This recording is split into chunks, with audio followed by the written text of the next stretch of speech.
अस्सलाम वालेकुम नाज़रीन, आप देख रहे हैं फ्लाई न्यूज़। खबर शामिल करते हैं गुलाम मुर्तज़ा आराई की। एसएसपी नौशेहर फिरोज सरोहल खान खोसू के हिदायत पर कंडियारो पुलिस की बड़ी अहम कार्रवाई। डकैती के 2 अलग अलग मुकदमात के मरकजी मुलजिम को पुलिस मुकाबले के बाद गिरफ्तार कर लिया गया। कार्रवाई के दौरान 4 लाख रुपए नकद रकम, रोलेक्स घड़ी और गैर कानूनी अस्तहा बरामद किया गया। पुलिस का दावा। कंडियारो थाने की पुलिस ने अहम बड़ी कार्रवाई करते हुए डकैती के 2 अलग मुकदमात में मतरूफ मुलजिम को पुलिस मुकाबले के बाद गिरफ्तार किया। गिरफ्तार मुलजिम अब्दुल रशीद वल्द अब्दुल रहीम पीरजादो कंडियारो सिटी में डकैती की 2 अलग अलग वारदातों में मुलव्विस थे।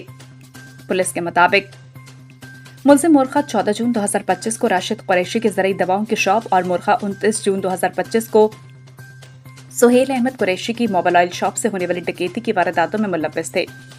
मस्कूरा मुलजिम के कब्जे से मजमूई तौर पर छीनी गई 4 लाख कैश रकम, 1 रोलेक्स घड़ी और गैर कानूनी पिस्टल बरामद।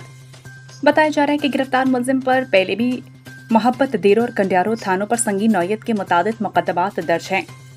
याद रहे कि मुलजिम अब्दुल रशीद पीरजादो रिटायर्ड पुलिस एहलकार है, जिसे माजी में जराइम की वजह से पुलिस सर्विस से डिसमिस किया गया था। पुलिस का कहना है कि जदीद टेक्नोलॉजी की मदद से मजीद दीगर मुलजिमान और सहूलतकारों को बहुत जल्द ट्रेस करके गिरफ्तार किया जाएगा।